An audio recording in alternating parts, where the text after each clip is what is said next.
Hey everyone, welcome to episode 319, Volatile Parents. Welcome to the Harmony in the Home podcast. I'm your host, Kelly Hutchison. I'm a counselor, a life coach, and most importantly, an imperfect mom doing this work right along with you. And my goal on our podcast is to go from chaos to calm, feel less frazzled, and have more fun within your four walls to have more harmony in your home. You're probably like, what in the world, Kelly? Holy Toledo. Episode 317 was getting the love you want, how we're drawn to unmet needs into our romantic partners. The next one was about wounded parents. And now we're talking about volatile parents, which is a hard word for me to say. But before we start, I want to talk to you about our sponsor, which is the letter writing to companies. I talk about it every week because I am totally in love with it. I love sharing it with other people. It scratches my teaching itch to help people who want to write letters to companies as a side gig. You write letters, and the more you write, the more you make. And there's no quotas, there's no sales. It's all done offline. And yes, you are actually handwriting the letters. I have been doing this for months upon months. And I started off as a student, and now I'm a teacher, and I'm showing people the ropes of how to get started. And they can be hooked up with the training that I did. You don't ever have to tell anybody. There's no sales. There's no quotas. And it's so fun to do as a side gig. And there's no wrong answer. It's not for everybody, but if you think it's for you, send me an email or click the link in the email that sends you to the training that I did, and I highly recommend because it shows you everything from start to finish. You can be writing the same day, or you can take your time and do the training over a couple days, or you could do it over a couple weeks. There's no wrong answer. You're your own boss, which is the best part. And it's a total side gig. It's not something to quit your job over. Just a little extra money to soften the edges a little bit. So if you're interested, let me know, Bubba Joe. And now we're going to talk about volatile parents. How about that for a segue? So I want to let you listen to this Instagram reel that I heard about volatile parents, which you are going to absolutely love because you love everything I love, right? If you've got an emotional parent, how does that impact us as an adult? Yeah, well, you can imagine the kind of stress hormones that you grow up with if you have a volatile parent or a parent who can't manage their own emotional stability. You are going to be hypervigilant to other people's moods. You're going to feel an exaggerated sense of responsibility for somebody's state of mind. You will take blame on because that was the best way to restabilize that parent when the person was growing up. Right. And unfortunately, because it's like anything that we know how to do well, there's this thing called functional autonomy. And in psychology, what that means is once you can do something really well, you can't resist doing it again. So if you learn it a lot in childhood, there's a propensity to be drawn to people that make you practice that in adulthood. Over and over again. Yeah. Whoa, how about that? So this was from the episode from the Tamsen show? Tamsen show. This is Dr. Lindsay Gibson, who you're listening to. She's a clinical psychologist and author of the New York Times bestseller, Adult Children of Emotionally Immature Parents. Oh, never heard of her, but does she articulate it so well?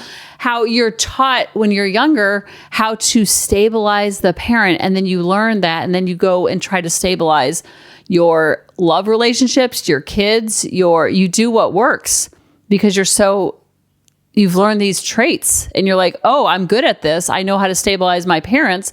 So then I go and try to stabilize my kids in the same way. She talks about the emotional patterns we carry from a childhood into midlife and how emotionally immature parents shape our confidence, our relationships, and the way we see ourselves.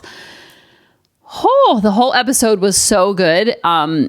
It talks about why functioning women still do not feel good enough, no matter what their salary is or how high they've gotten up on the ladder, so to speak, what emotional loneliness really is. Oh, what?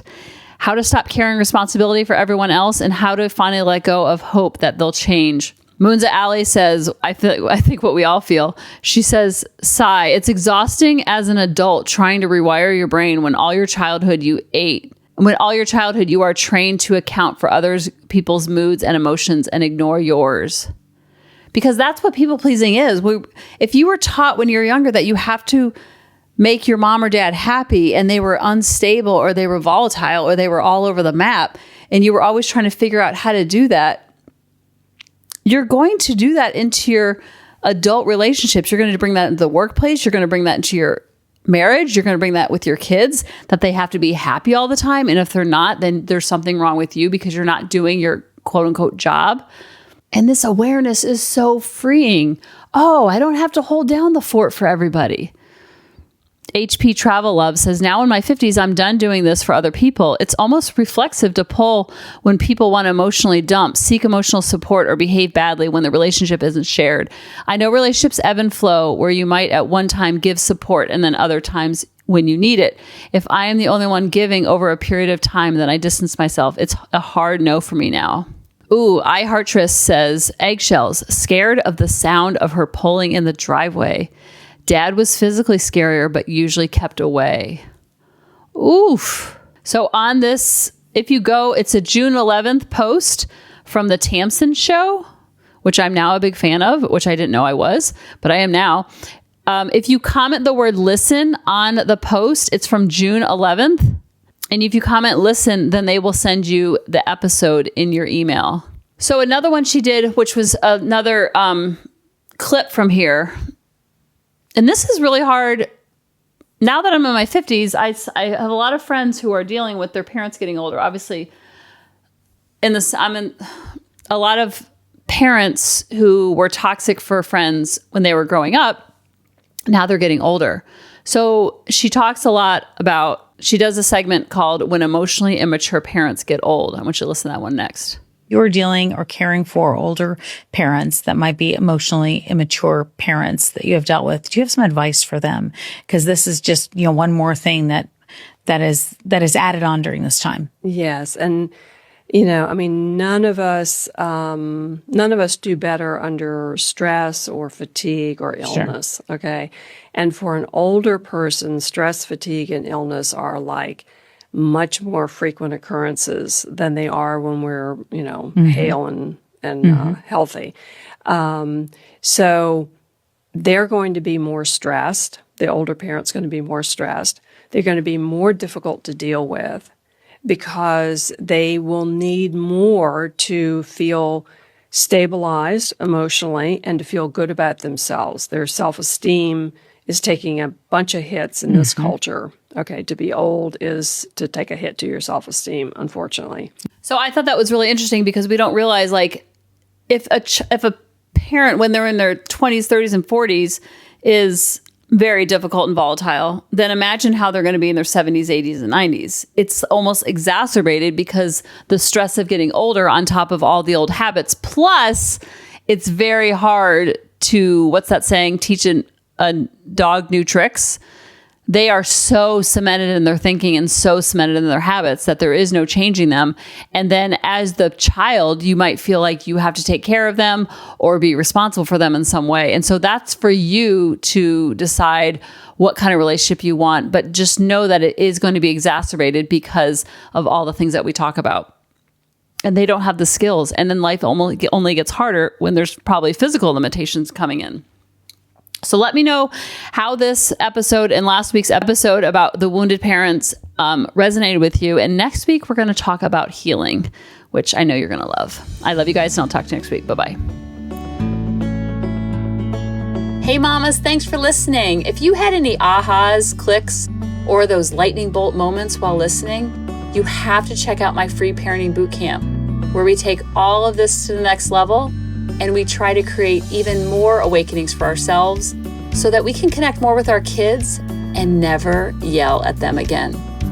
You can sign up at www.coachingkelly.com. And if you really want to fill up my love cup, send me an email of what your aha was, what your click was, what was that lightning bolt moment while you were listening. I want nothing more in life than for you to have harmony in your home and to learn how to be an imperfect mom like me, which allows your kids to be imperfect too, each and every day. Thanks for listening.